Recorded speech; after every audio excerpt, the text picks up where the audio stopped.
ownership, but from a gender perspective, we even start with access, because there are some people that will have access to a bit of the control because of the positions that they hold. And although I was going to come to it later, I'll immediately link it with, for the people that we approach to provide the information, if you are a worker in an institution, you neither control or own, but you have access by the position that you hold. So that would kind of also explain why it would be difficult for even a CEO to be able to share some information unless they've been cleared to share that by the owner.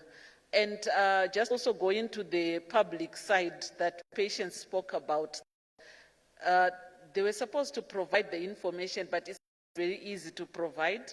And being a person who's recently started working in the public service, there are norms of how you do things.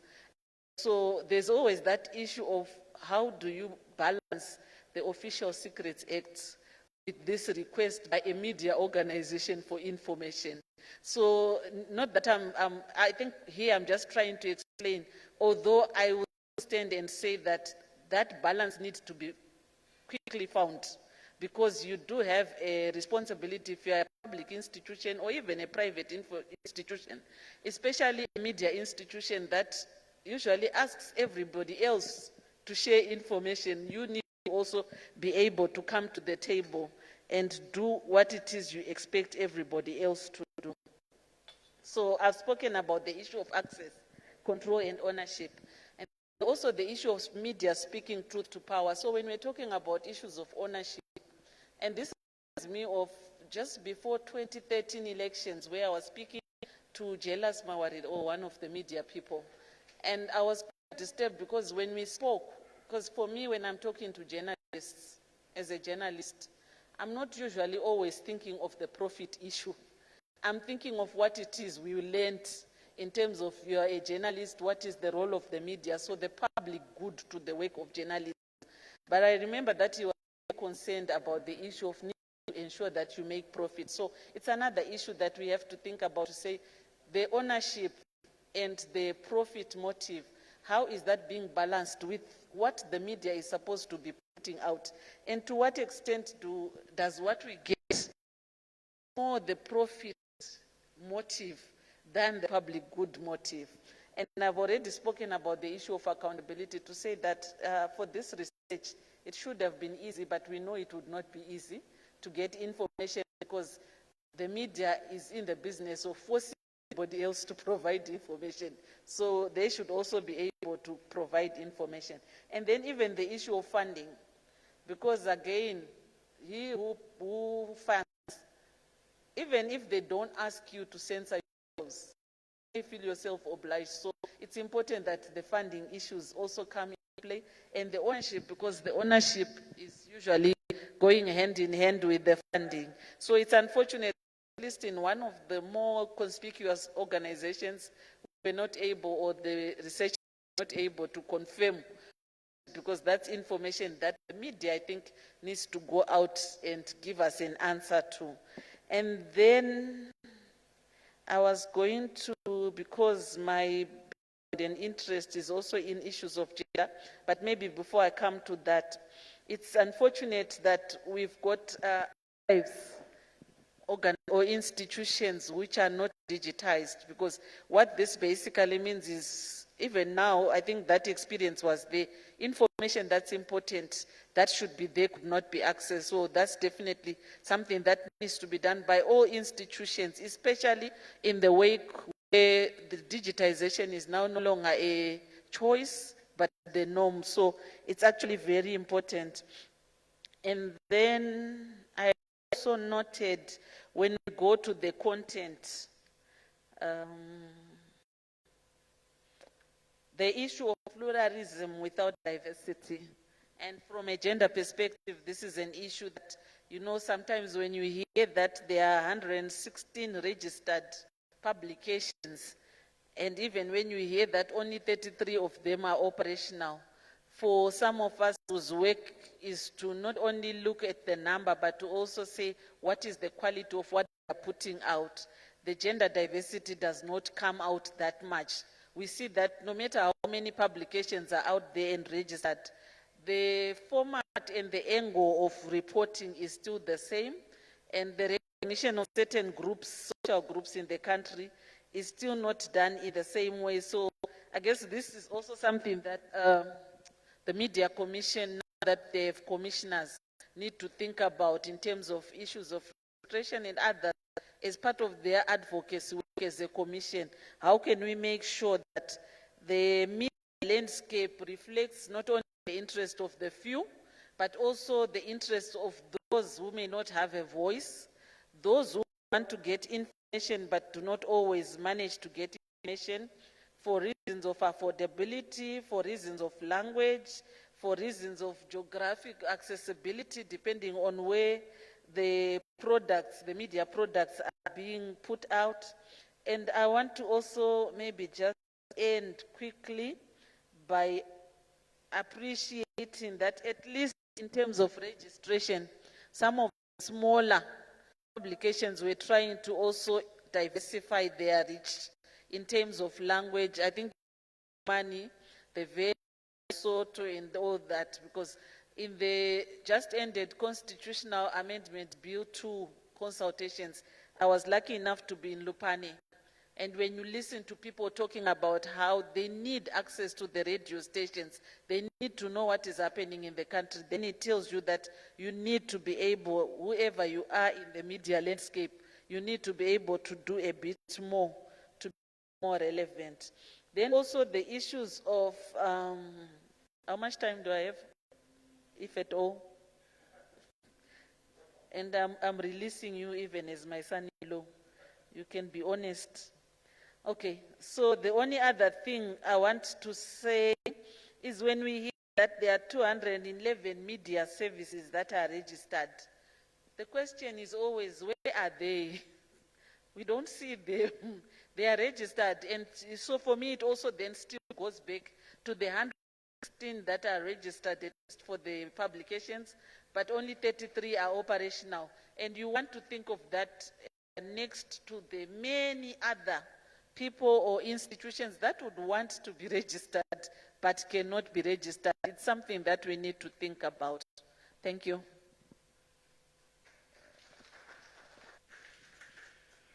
Thank you for those reflections. Also ask Madam Akore to also share your reflections as someone who participated in the survey and also on the ground insofar as the media landscape is concerned, to speak to some of these issues around access, control, ownership, funding models, and whether we're actually playing our role of holding those in power accountable. Thank you.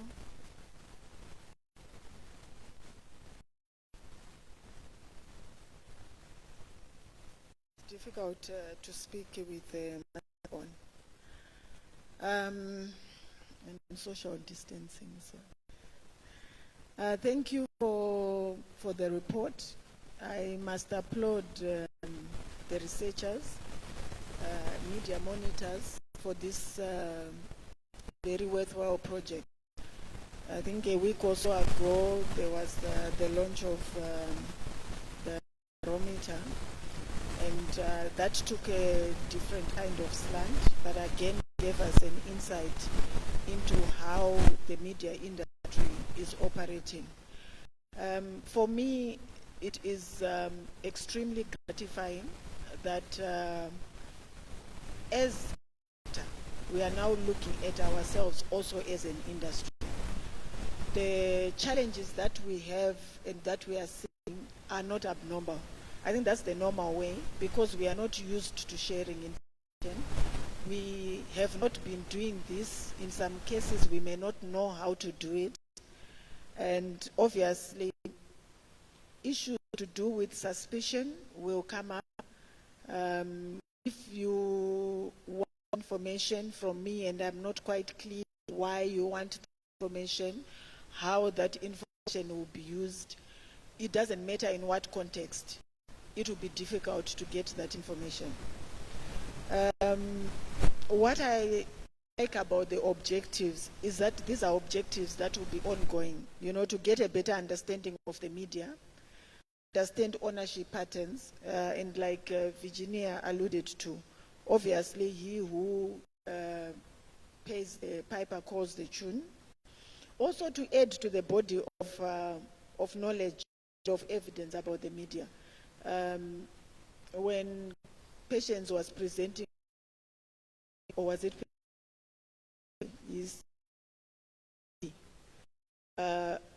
that's really for me of trying to get information, and it will continue to be like that as long as certain entities also are not doing their part. I think what was worrying was the fact that there are entities that are tasked from a legal point of view, to some extent a statutory point of view, to make this information available, and the information is not available. And there was also reference to the role of independent media. Patients, I would never call us independent, call us private media. I'm coming from a private media house, not an independent media. That's an ideal which we are all, perhaps wanting to reach but may never reach. Maybe perhaps the concept of an independent media is in itself difficult to grasp anywhere in the world. When you then look at private, as far as accessing information, I bet on a point which I was going to raise, and for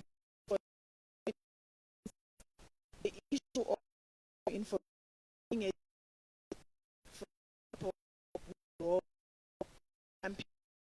information, and information act, if used properly, will ensure that this is a problem of the past. And related to the Freedom of Information Act is even those two entities whose role is to ensure that media houses are regulated, media houses are registered. How do you register? Get the holding. And I think that's where I want to where within a media, workers within a corporate, to give you that kind of information. When you come to a workplace, there are certain rules and regulations that one follows. There are boards. So when you walk in, yes, I may want to give information, and I probably do have authority to give you the information, but I have to confirm that I do have authority. That means I have to go to the board, whether I write to them, wait for the next quarterly board meeting to get the authority to give the information. And for me, I must is going to the board that information that is required for these purposes, and it will be used for this and that. And this is how it is to be collected. And also be able to speak to other people who are going to give that information. So having said that, though, Zimbabwe Media Commission registers and regulates. Broadcasting Authority of Zimbabwe licenses. And for me, when I even look at the Broadcasting Authority of Zimbabwe, because that's a system that I want to believe is there, is operational, is credible, and to some extent you can follow it through and it is working. When you apply for a license, there are a number of steps that one takes, and all this information you are looking for, by the way, they have it. And not only that, when you do apply for a license, you are then requested to put into a national newspaper an advert that is stating that you have applied for a specific license. When you have applied for that specific license, you are actually inviting the public to ask you to explain what element of that application you do not understand. I think also we do not have a culture of responding when these things are being put out there. I would have an expectation that when you have 14 applicants that apply and all of them put in the newspapers that they have applied and are inviting you to ask questions, I would also assume that media is a media that opportunity to ask questions. Who are the shareholders? Why do you want to do this? And it speaks to something that Virginia raised about plurality and diversity. Why are we not asking those questions then to say, what product are you going to offer and how is it different from the other products that are offered? Because these are public. These are really public calls. And even when you look at the interviews that were done recently, this was done publicly. And all these questions, when asked at the appropriate time, should even help us feed into the requirements of people interested in the media sector, stakeholders in the media sector.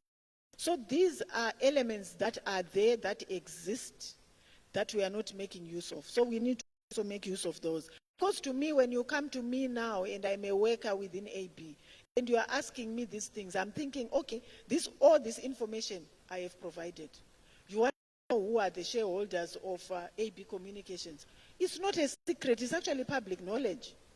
It is there for the public. Then I would expect that that entity that is collecting information on behalf of the public should be the one that supplies the information when it is required. Then be easier for researchers. If you are a researcher of media and you want to know who are donors, I don't see why it should be so difficult to get the information. But from what you have told us, it's extremely difficult to get that information. So I really believe that the Broadcasting Authority of Zimbabwe, the TMC, should do their bit and ensure that that information is accessible. Media is a business. I will not about that. I think as a media they should inspire confidence, trust, and transparency. And obviously, even from an advertising, I think you spoke about the commercialization of the media. Obviously, even as advertisers, sometimes they want to know. They want to know what type of an animal are you before they put their money there. So this information is also important for people that the media sector does business with. Media houses secrecy. I've spoken to how the system is bureaucratic. Again, when I was looking at this research, I was even thinking that we don't seem to have certain instruments that other countries will use. For instance, we are not even sure about our circulation figures, like you alluded to. Do we know the listenership figures? Do we know the viewership numbers? So as much as we are talking about the of credible, we lack a credible record collection and keeping system. And this speaks to even lack of monitoring structures. When we were talking about, we have authorities that are supposed to monitor. There was an issue about language that Virginia spoke to. When I was looking at that, I was looking at a scenario where we have 16 languages. Only National FM seems to be doing something about it. I don't want to speak a lot about it because I don't want to be asked why I'm not using 16 languages. But I am cognizant of the fact that it is a problem. So where is the problem? Is there someone who's supposed to be monitoring and is not monitoring? Are the reasons clear? So I think those are some of the issues that that we have to look at. Do we even know how many TV or radio sets we have in Zimbabwe? So what is the person rate of a newspaper? We're talking about circulation, but how many people read a specific newspaper? How many people read the Daily News or Newsday, Chronicle, Sunday News, and so on? So these are some of the figures that we should have And this is information that should be at our fingertips. And even whenever you have ZAMPs, you always have this discussions, even with people that want to support the media sector. Cross ownership. I think issues to do with cross-media ownership are issues that are difficult to look at. When you look at the structuring of how one gets a license, the framing of it is what influences people that apply. It's a money game to a large extent. It's very, very expensive. I was reading something from Zakras, and they were talking about, who has $2,000 US dollars to apply for even a community radio license. So what is it that makes them people apply? It's a game of numbers. If someone else wanted to apply, are they able to afford the application fee? Are they able to afford that astronomical fee that is charged for you to appear before a public hearing? These are the issues we need to interrogate.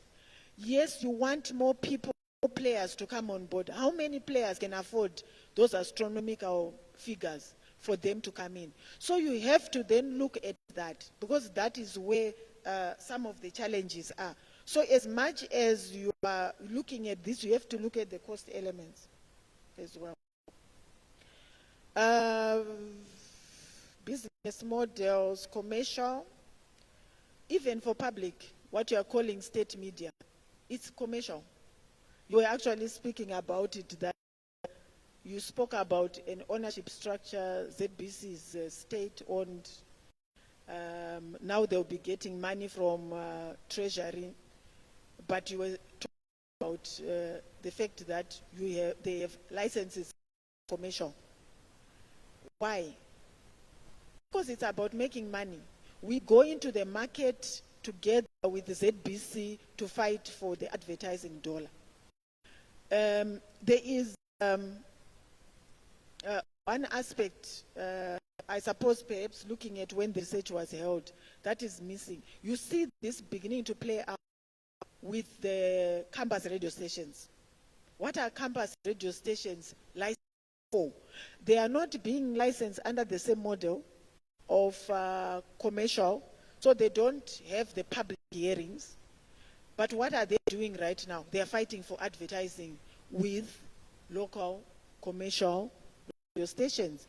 They are fighting advertising with national radio stations. So what is going on? These are some of the when you are looking at of sustainability. When you're looking at the same thing with community radio stations, I think when they come on board, yes, they will have advantage that they will have the studio equipment provided.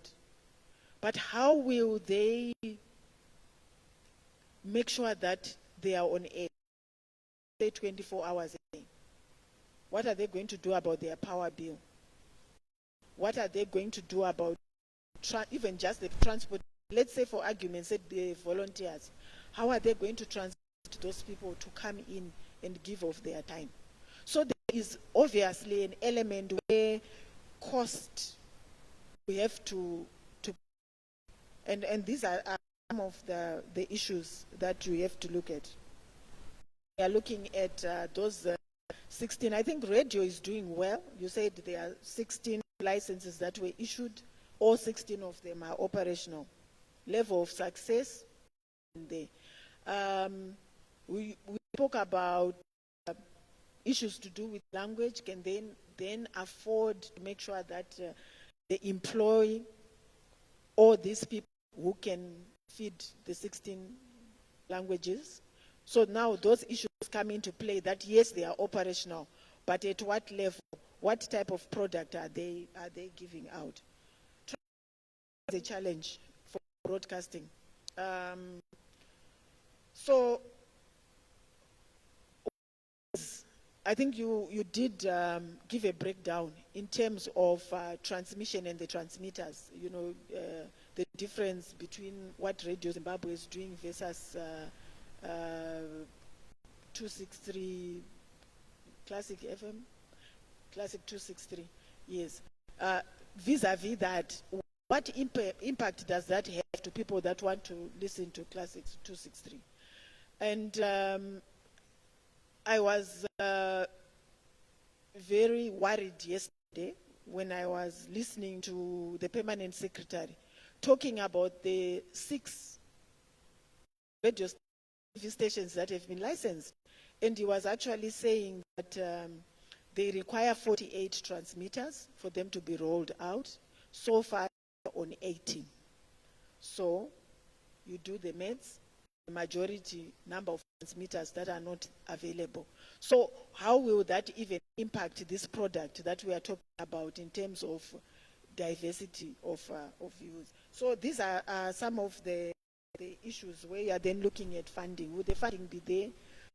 Roll out those 30 transmitters required. So I would say for now I can stop there. Round of applause. There is certainly much to steal from the thoughts that you have presented here, which will obviously also covered somewhat in this report, and which we are now hoping as participants here, both here physically and those that are online. Yeah, you really stimulated thinking on a number of issues, lest I begin to present. But I think of significance as we prepare to have a roving is the point, at least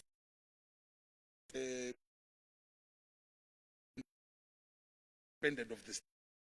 So yeah, within the independent media, that BUZZ and ZMC, and indeed to give the example of the 6 licenses, as you,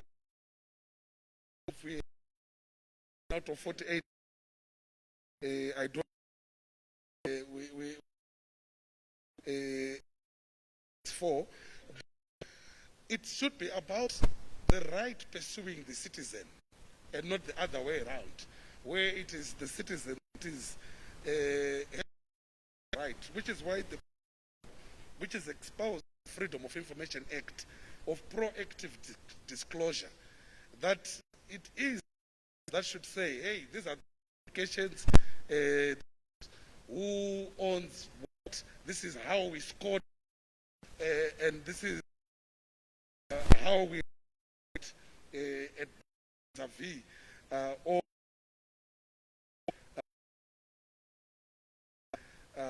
regulators and so forth.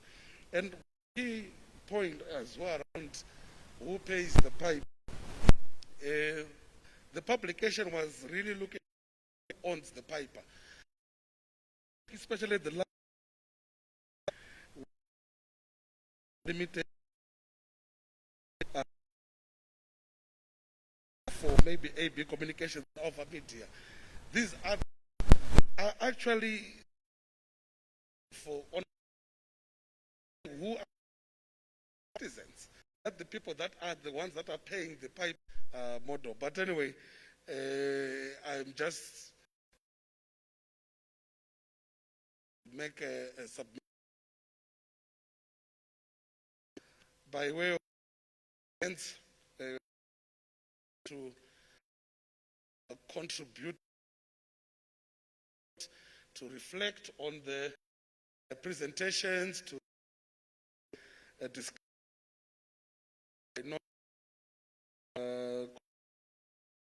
not also to contribute. Okay, so for now, let's take Rusero. I'm sure it may be submission, it could be a question, it could be reflection, or it could just be your thoughts. It's about the media, it's about you. So please feel free to engage. Yes, sir. Thank you, Bila. You know, when you want to talk, it also gives room for those who want to talk more. You know, we drove 163 kilometers just to talk, so we come here to talk. That's what we do. Unfortunately, CEO of Virginia, I had a lot of questions. Now I will convert them into comments. You know, I'm sure she has other commitments, but the government bureaucrats, they also have a tendency of presenting and disappear. There is this whole idea about the Freedom of Information Act, which Commissioner Makore, as well as you, Mr. Nyamtumbu, has alluded to.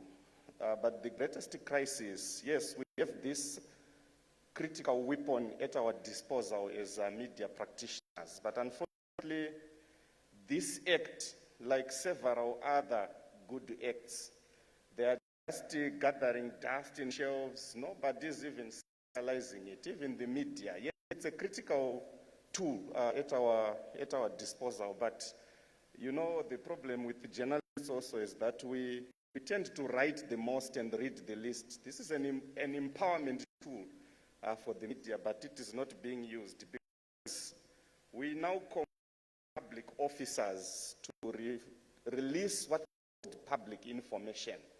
So we have a whole idea of public officers hiding under the banner or veil of Official Secrets Act, because there is nothing or secrecy, a list of what in terms of shares held in ZBC, yet we claim these are public media houses. So the Freedom of Information Act surely should compel, but in Zimbabwe now we have a problem of not advantage of certain circumstances. Then I also mention culture. The culture of divulging information is something that is not in us as Zimbabwe, as a society, as a people. I will give you an example. Even if there is sickness at home, relatives are the last to know. At first, still affair. They don't. We have a father.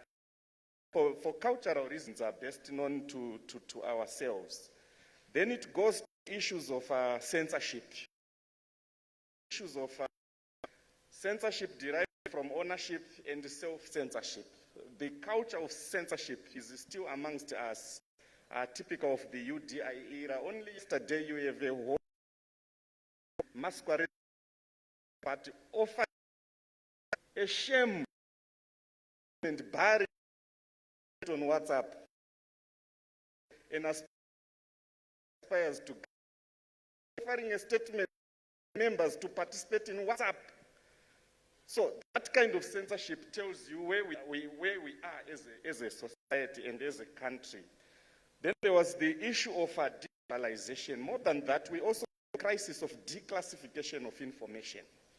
Before the issue of saying let's now digitize, let's now archive in digital format, you still have certain information which could have been sensitive at that particular time, but which should be in the public domain now. You look at the Chiambakwe report, we don't even know the contents of it, other than bits and pieces of declassified.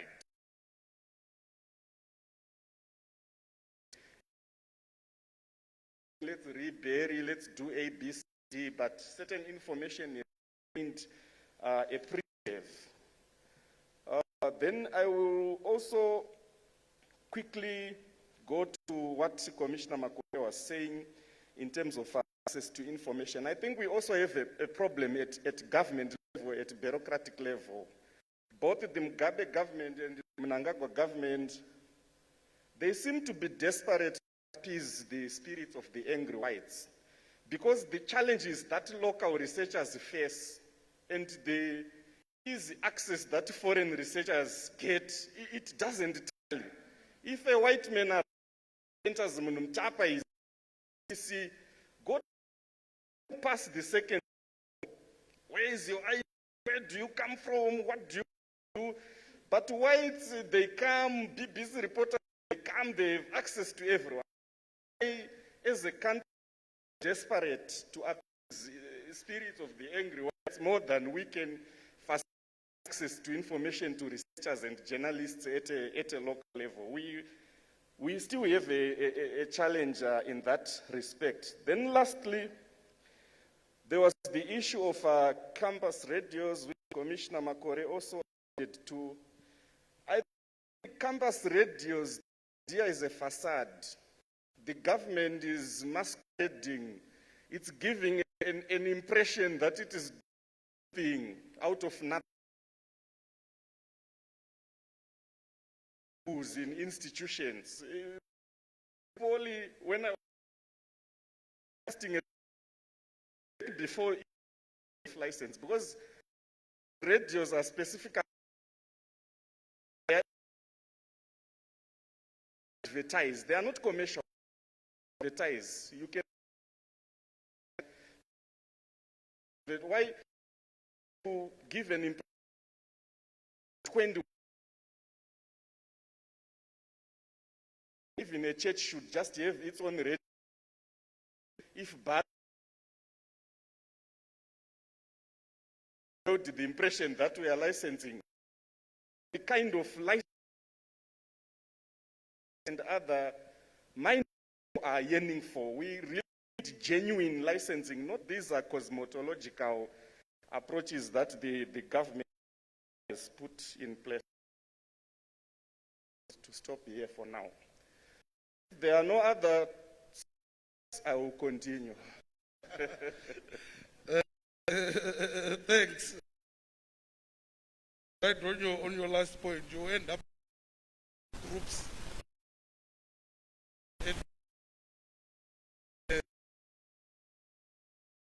We're talking of utilizing a resource, public resource, and who are the drivers and owners thereof. Let's have more contributions, colleagues, 2 or 3 more reflections, questions, thoughts. Yeah, I see you want to have a bite there. Please pass the mic to Ernest. Okay, thank you. I think I would have done more talking after reading the report. But anyway, as a matter of raising curiosity about the report, I think media ownership, like in other forms of ownership in business in this country, is a controversial issue. When I look at media, we are told a lot of things, but most of them are rumor. A number of radio stations from the rumor, that is, are owned by the military, and so on and so forth. Some of them are owned by the intelligence, and so on and so forth. So the ownership trends, I think they say a lot about the freedom of expression, freedom of the media, and the right of expression. Because certain ownership patterns are determined, or in fact are in place for the reason of either denying access to information or otherwise. So the report, therefore, around those particular issues raises curiosity. And my interest is to find whether we will have any discussion around ownership by the military, around ownership by the intelligence, and ownership even by people who are representing certain political parties. Thank you. Yes, thanks, Ernest, for that particular contribution. And I think it's a point was raised earlier by a patient, and indeed in the report, that the rumor mill is also fed by this culture of secrecy. Because if information is readily available. There is no rumor there. If you have the ZMC or BAS giving you the ownership schedule of whoever owns the media, if you have what should just generally be in the public domain, so and so, at times with the see that one, the ownership is clear, but of people or intelligence, military secrecy, and this culture wherein this information is guarded as if it's someone's private entity, helps feed that rumor mill, help feeds this culture of suspicion and so forth. And it is something that is at the heart and cracks as a follow-up perhaps of this research. Then take it a step further to say, no, we actually have that right to know. We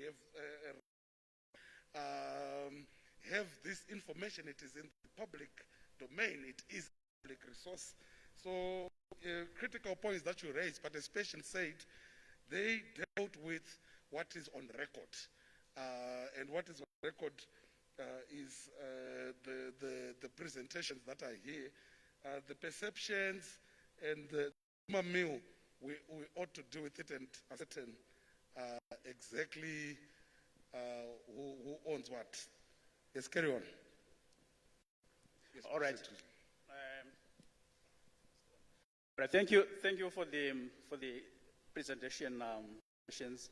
But I think my question, or perhaps a comment, directed now that the Zimbabwe Media Commission is in place.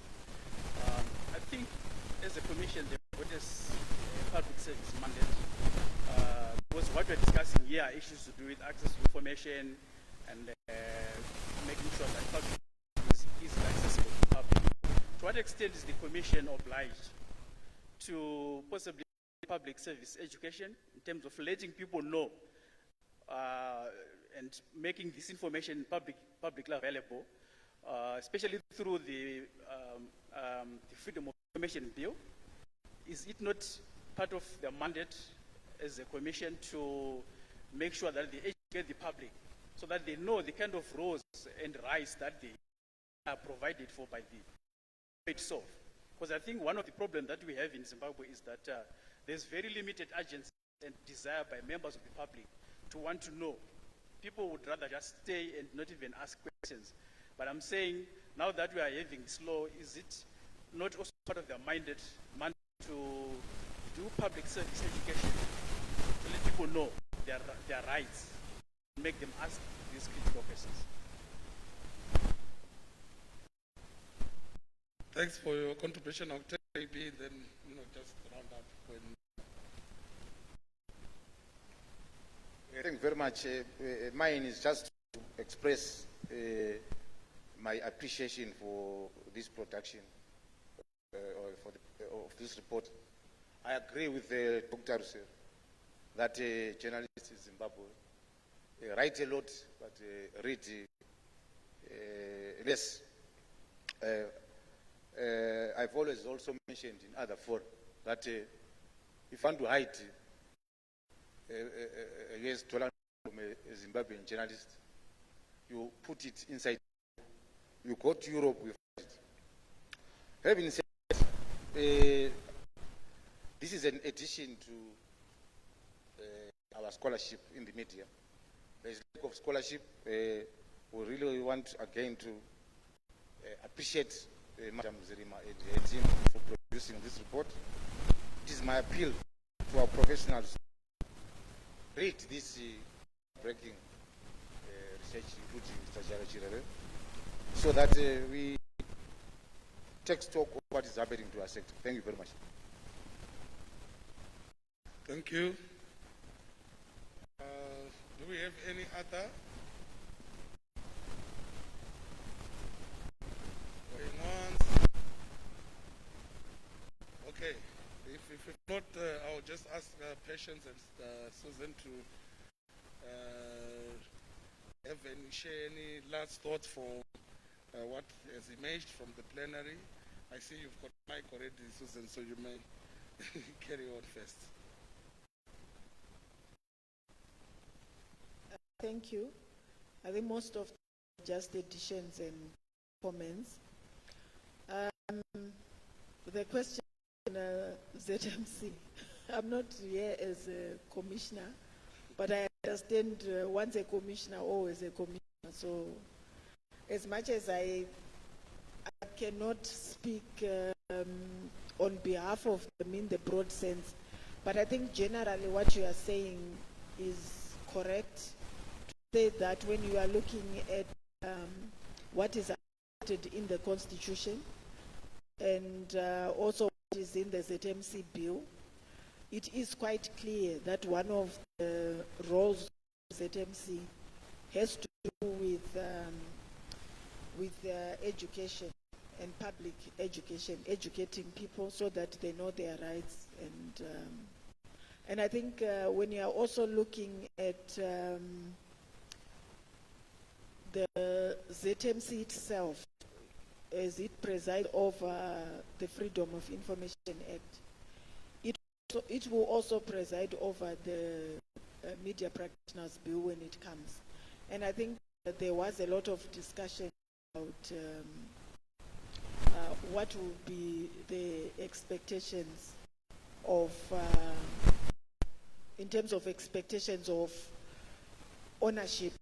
You know, when you're talking about what is this newspaper about, I think there was a discussion around issues of editorial policies that are not available, and I think that will also be very useful when you are looking at what a media house publication is promising. So obviously public education is a key tenet of what the ZMC should be doing. So thanks. Any thoughts from the plenary? Thank you very much, Nigel. I just want to thank you for the insights that she brought to the research, and she has given us quite a lot to think about. And hopefully we can be able to continue with the research, and other researchers can be able to also take up some of the issues that she raised. I found it very interesting when she was talking about private independent. Maybe we should have a publication about that, and maybe it will cover some concerns around who owns the literary ownership intentions, etc. But anyway, I think that it's quite interesting and quite insightful to understand some of the issues raised, especially from a practitioner's perspective. Thank you, Susan, for that. I think most of the issues were comments, and I'm glad that we've already started to engage with some of the issues that we're talking about, and I hope that these are some issues that we can be able to take up. Indeed.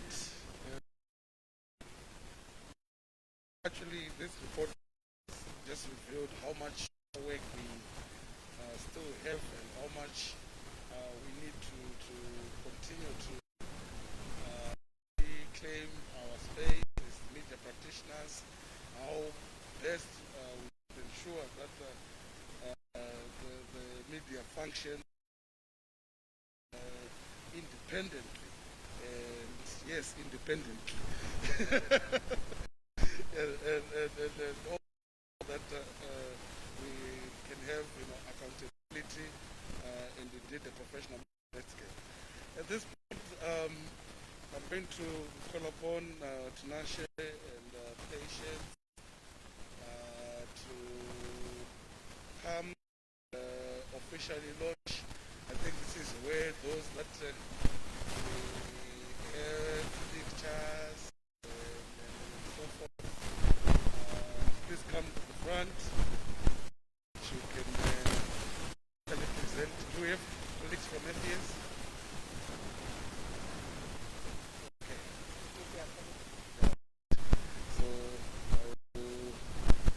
give to the chairperson and director to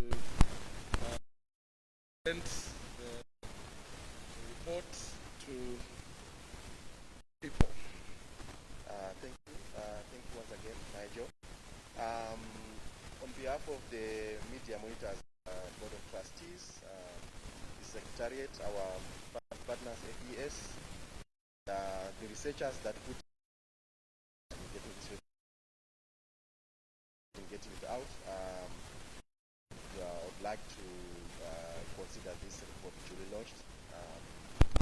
You can symbolically give it to the nation, to the houses. Thank you. A round of applause, ladies and gentlemen.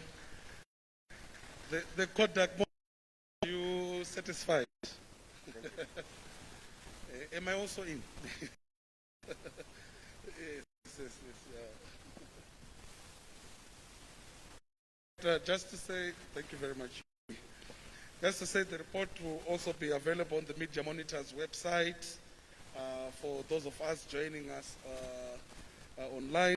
I'm sure the report will also be serialized on the various Media Monitors platforms and FES, and indeed with those that work with the Media Monitors within the Media Alliance of Zimbabwe and others.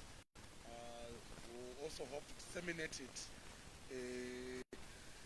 Comrade says, no, you media trainers. This will also add even to knowledge and generation within the media intellectual spaces and hubs for our future. At this point, I will call a board member, board representative, Tsitsimaradze, to come give the and conclude today's sittings. Can we give a warm round of applause? So welcome here.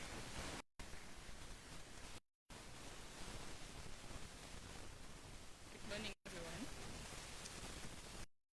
For hosting and facilitating this launch. I'm actually very, very concerned, but at the same time interested that the research is actually once again confirmed that Zimbabwe is very opaque. Opaque in terms of media ownership, in terms of media access, and even control. This publication is just meant, I guess, to perhaps begin the process of diluting that opaqueness and hopefully enable people to know, right, what situation media, so what the implications of are in terms of and account. And as media monitors, we will be launching our next strategy, hopefully early next year. And we are actually even positioning ourselves to make sure that data, its availability, access, is actually perhaps also contributing to that. And therefore, hopefully, we will be calling you to launch our next strategy as media monitors. But we remain committed as media monitors to do the needful, regardless of the challenges that we might face. We feel that it is our moral responsibility and governance responsibility to continue to be relevant and also to continue to be strategic in the work. And therefore, we are very proud of media monitors that we actually have relevant staff who are guided by a very strategic leader who is also a strategic thinker in the form of patience. And collectively, they continue to be dedicated to duty. And we just want to applaud the research team specifically, but also the rest, including our interns, who continue to make media monitors a very strategic and very relevant organization. And we are really proud to be associated with this organization. Thank you so much. media monitors will not be able to do the work that we do if we also did not have partners like Freddie Cougat, who have really stood with us for a very long time, and we are proud to continue to be associated with them. Of course, in addition to other development partners that continue to support our work. We are also very proud to continue to be associated with media stakeholders, like the people who are here present in your diversity, because you actually bring out the best in us, and thank you for your continued support.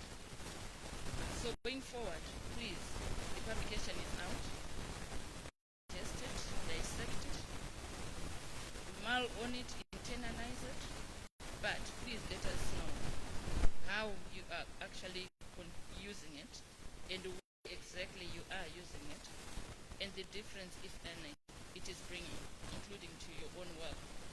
But also please let us know what are the gaps that you still think media monitors can help to close, so that we are also standing in the gap and make sure that at the end of the day, media in this country.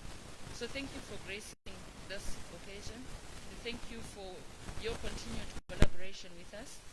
We hope that next year is also going to be another fruitful year through our collaboration, and please continue to listen. Thank you.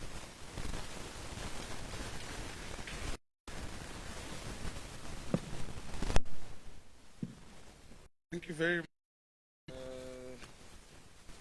for both closing remarks and for opening a new chapter for us, for as media monitors and as the media in Zimbabwe.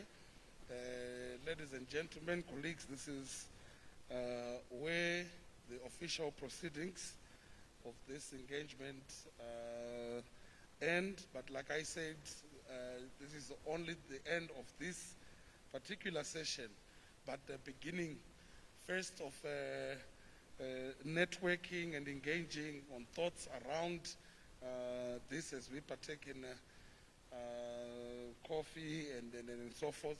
But more importantly, going forward to really get on the ground and ensure, number one, we have an open society. We cannot have months and so forth of research, and you are unable to access maybe 3 files, company files, out of a possible 12, or it's the percentage